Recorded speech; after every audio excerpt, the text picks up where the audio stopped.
आपल्यासोबत आमदार महेंद्र शेठ दळवे आहेत। शेठ अनंत परांजपे यांनी आपल्यावर टीका केलेली आहे की कुत्र्याची शेपूट जी आहे ती वाकडीच आहे। रायगड जिल्ह्यामध्ये आम्ही शांतता प्रस्थापित करण्याचं काम करतोय, मात्र काही लोक अराजकता माजवतात। असं आहे की अनंत परांजपे राष्ट्रवादीचे मुख्य प्रवक्ते आहेत। त्यांचं भाष्य आम्ही ऐकलं। खरं तर त्यांचे पक्षाचे प्रदेशाध्यक्ष आणि रायगड जिल्ह्याचे खासदार आदरणीय सुनील तटकरेंच्या बाबतीमधला तो आरोप होता आणि त्याविषयी त्यांनी केलं भाष्य आहे। खरं अनंत परांजपेच्या वडिलांचा असा वारसा खूप मोठा निश्चित होता। खरं त्यांची किमया खूप मोठी होती। परांजपेंचा राजकीय प्रवास सगळ्यात ज्ञात आहे। खरं तर तटकरेची भाषा ते बोलतात प्रवक्ता म्हणून आणि आपली पक्षाची बाजू मांडतात आणि बेछूट आरोप करतात। खरं तर त्यांची तेवढी लायकी निश्चित नाही आहे, कारण पुणे ठाणे इलाक्यामध्ये त्यांचं कशा पद्धतीने नाव आहे लोकांनी सगळं बघितले। वडिलांच्या पुण्यावर जगणारे ते कार्यकर्ते आहेत, त्यामुळे त्यांना एवढं का आम्ही विशेष महत्त्व देत नाही आहेत। पण आम्ही आरोप केले ते सत्य आहे, कारण एका IPS अधिकाऱ्याविषयी त्यांच्या पक्षाचे प्रमुख अजितदादा ज्या पद्धतीने भाष्य केलं आणि त्याच्यावरती मग तटकरे साहेब असतील, त्यांची कन्या मंत्री आदिती असेल किंवा अनिकेत असेल, ज्या पद्धतीने ते बोलतायत ते शोभनीय नाही असं मी परवाच्या एका जाहीर सभेमध्ये सांगितलं आणि त्या आरोपावरती मी नक्की ठाम आहे। खरं तर त्यांनी आत्मपरीक्षण करायला पाहिजे की आपण कोणाची बाजूने कशी मांडतो व महाराष्ट्राने देश बघतोय हे त्यांना शोभनीय निश्चित नाही आहे। आपली मुलगी देखील मंत्री आहे आणि त्या अनुषंगाने एका महिला अधिकाऱ्याच्या विषयी आपल्या नेत्याने केलेलं भाष्य अशा पद्धतीने खोडून काढणं हे काय शोभनीय निश्चित नाही आहे। यावर तटकरे असे म्हणालेत की अशा पद्धतीच्या वक्तव्याची मी दखल घेत नाहीये।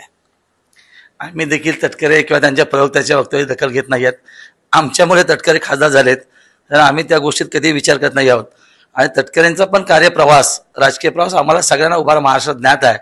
ते कोणाची बाजू कशी धरतायत हे आपण बघितलं आणि म्हणून रोहित पवार जे बोलले त्या मताशी आम्ही देखील सहमत आहोत। कदाचित ते परिवर्तन दिसते आणि मग त्यांनी देखील अशा पद्धतीने भाष्य करू नये, आम्ही देखील त्यांना त्याच नजरेने बघतो। ठाण्यातील रावणाचा अहंकार संपवावा लागेल अशी टीका गणेश नाईक यांनी केलेली आहे। अप्रत्यक्षपणे ते एकनाथ शिंदे यांच्यावरती बोललेले आहेत, याकडे आपण कसं पाहताय? नाही, असं आहे की आमचे नेते आदरणीय शिंदे साहेबांचं काम ठाण्यामध्येच नाही तर महाराष्ट्रामध्ये लोकांनी बघितले। मुख्यमंत्री असताना त्यांच्या अनेक योजना सर्वसामान्यांमध्ये पोहोचल्या आहेत, त्यामुळे जनतेचा मनातला नेता म्हणून निश्चित आहे आणि म्हणून त्यांनी जे भाष्य केलं आहे नाईक साहेबांनी त्याला मी एवढं काय तसं महत्त्व विशेष देत नाही, कारण ते आमचे शिंदेसाहेब नेते आहेत। खूप महत्त्वाचं काम आहे, अनेक योजना त्यांनी आणलेल्या आहेत आणि म्हणून वरिष्ठ नेत्यांविषयी असं बोलणं हे ठीक नाही आहे। त्याने देखील त्या संदर्भातला विचार करावा। दोन्ही दिग्गज आहेत, त्याच्यामुळे तेवढंच आमचा सन्मान निश्चित आहे। पण शेवटी आमच्या नेत्यांना बोलण्यावरती आम्हाला त्याचं दुःख निश्चित होणार, कारण शिंदे साहेबांनी महाराष्ट्राने त्यांना स्वीकारलेले नेते आहे, त्यामुळे गणेश नाईकांनी त्याचाही नक्की विचार करावा। पालिका निवडणुकी संदर्भामध्ये उद्धव ठाकरे राज ठाकरेंच्या भेटीला गेलेले, त्यावेळेस अनिल परब देखील होते। काही परिवर्तन होऊ शकतं का? नाही, आता आपण गेले 2-3 महिने हा सगळा प्रवास त्यांचा बघतो, शेवटी त्यांची अडचण देखील आपल्याला कळते। त्यामुळे मला असं वाटतं महानगरपालिका निवडणुकीमध्ये दोन्ही बंधू एकत्र येतील याचा आनंद निश्चित आहे, पण पुढे अजून बराच काळ जायचा आहे। सीट शेअरिंग आहेत, या सगळ्या गोष्टी आहेत आणि आत्ताच्या सक्रिय राजकारणामध्ये काही परिवर्तन होत राहतं। त्यामुळे काँग्रेसची भूमिका काय आहे हे देखील पुढे बघण्याजोगी आहे। म्हणून आत्ता 2 भाऊ बसून जर काय सीट शेअरिंग होत असेल आणि काँग्रेसने स्वीकारलं तर निश्चित एक चांगला दर्जेदार लढाई होऊ शकते।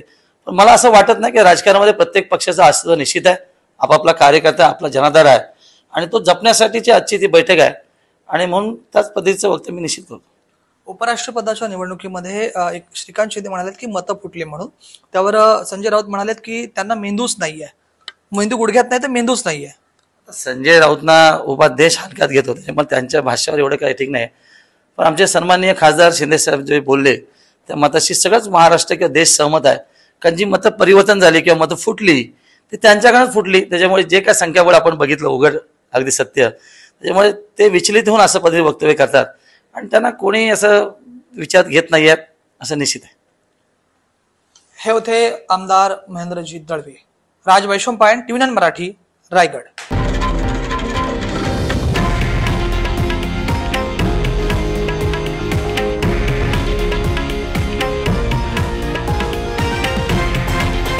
हे आहे देशातील नंबर 1 न्यूज नेटवर्क आणि आपण पाहत आहात TV9 मराठी, एकमेव।